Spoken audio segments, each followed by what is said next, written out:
Different countries have had very different approaches to electronic cigarettes, and I think it's too early to say for sure what the best strategy is.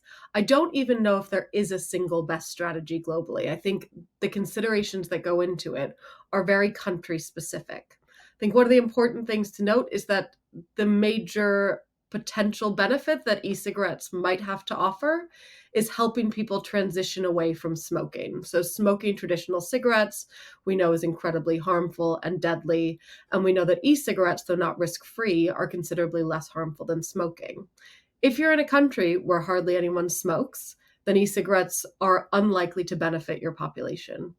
If you're in a country, on the other hand, where you have a lot of people still smoking, a lot of people still dying from smoking, that might be a space in which you consider the regulation as opposed to the banning of electronic cigarettes. The conclusions of the review, the meta-analysis you did sound very straightforward, though we see that there is still some debate over it, and that WHO, for an example, in its web pages, still say that the evidences are inconclusive on the cessation provided by nicotine device. What is your take in this debate? I come from a position of working for an organization, Cochrane, which evaluates all different sorts of healthcare interventions and evaluates them on the same set of criteria. And according to the criteria that we use in Cochrane, the evidence shows quite clearly now that e-cigarettes with nicotine can help individuals quit smoking.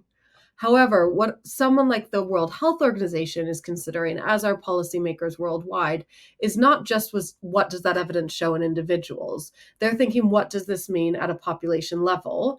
And do the potential benefits of this at a population level outweigh the disadvantages? And when you think about disadvantages, one of the big ones that everyone is thinking about is youth uptake of vaping, especially when those youth would not have otherwise been using any nicotine products.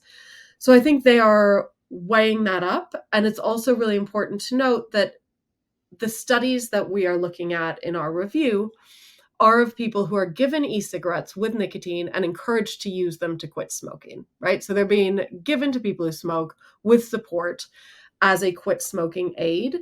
That might be very different from the effect of someone buying an illicit product, which may or may not contain nicotine, may or may not be safe, and may or may not be encouraging them to quit smoking. So there's all different sorts of contexts and elements that an organization like the World Health Organization is considering.